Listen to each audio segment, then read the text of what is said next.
Canada में राजनीतिक परिदृश्य बदल गया है। जस्टिन ट्रूडो की जगह अब मार्क कार्नी नए प्रधानमंत्री बने। कार्नी, जो पहले कनाडा और ब्रिटेन के केंद्रीय बैंक के प्रमुख रह चुके हैं, अब ऐसे समय में सत्ता संभालने जा रहे हैं जब कनाडा आर्थिक संकट और अमेरिका के साथ व्यापार युद्ध का सामना कर रहा है। उनकी जीत ऐसे वक्त आई जब भारत और कनाडा के संबंध ऐतिहासिक रूप से अपने सबसे निचले स्तर पर है। लेकिन कार्नी का कहना है कि वो भारत के साथ व्यापारिक संबंधों को फिर से मजबूत करना चाहते हैं। कनाडा के नए पीएम इलेक्ट को भारत के साथ आने की अहमियत का शायद अंदाजा हो गया है और इसीलिए इंडिया के साथ अब वो अपने देश के ट्रेड रिलेशंस ठीक करने की बात कह रहे हैं। सुनिए जरा क्या कह रहे हैं mark Carney.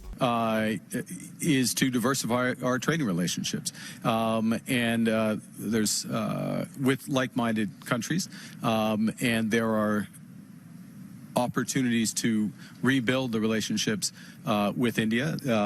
There needs to be a shared sense of values around that commercial relationship, and if I am Prime Minister, I look forward to the opportunity to build that. Mark Carney की जीत ऐसे समय में हुई जब भारत और Canada के संबंध खालिस्तानी आतंकी हरदीप सिंह निज्जर की हत्या को लेकर तनावपूर्ण बने हुए हैं।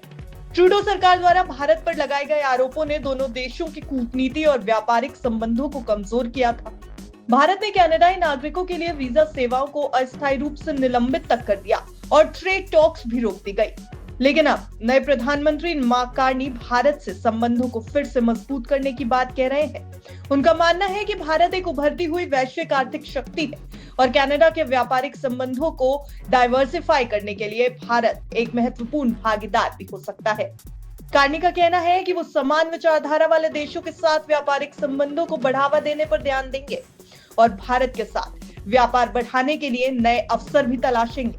भारत और कनाडा के बीच ट्रेड करीब 10 अरब डॉलर का है, लेकिन इसमें काफी संभावनाएं अभी भी दिखती है।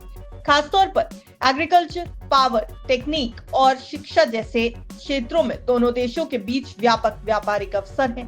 कनाडा भारत के लिए एक महत्वपूर्ण ऊर्जा आपूर्तिकर्ता भी हो सकता है, जबकि भारत कनाडा के लिए एक बड़ा टेक्नोलॉजी और मैन्युफैक्चरिंग हब बन सकता है।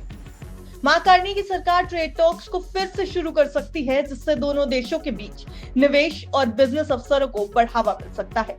एक्सपर्ट्स का मानना है कि अगर कार्नी भारत के साथ एक पॉजिटिव ट्रेड पॉलिसी अपनाते हैं तो इससे न केवल व्यापार में बढ़त होगी बल्कि दोनों देशों के राजनयिक संबंध भी सुधर सकते हैं। मार्क कार्नी की सबसे बड़ी चुनौती इस समय अमेरिका के साथ चल रहा व्यापार युद्ध है। ट्रंप प्रशासन ने कनाडा के आयात होने वाले कुछ उत्पादों पर भारी टैरिफ लगाए हैं, जिससे कनाडाई अर्थव्यवस्था पर दबाव बढ़ गया है। कार्नी अपनी जीत के बाद ये साफ कर चुके हैं कि अमेरिका के सामने वो झुकेंगे नहीं और कनाडा को उसकी आर्थिक संप्रभुता बनाए रखने में कोई कसर नहीं छोड़ेंगे। ऐसे समय में भारत कनाडा के लिए एक महत्वपूर्ण व्यापारिक भागीदार भी बन सकता है।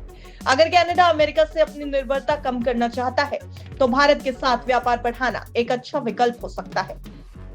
एक्सपर्ट्स का मानना है कि अगर कनाडा भारत को एक विश्वसनीय साझेदार बनाता है तो दोनों देशों के बीच ट्रेड के नए रास्ते खुल सकते हैं। ट्रूडो सरकार ने भारत कनाडा संबंधों को जिस स्तर तक गिरा दिया था उसे ठीक करना कार्नी के लिए हालांकि एक बड़ी चुनौती होगी।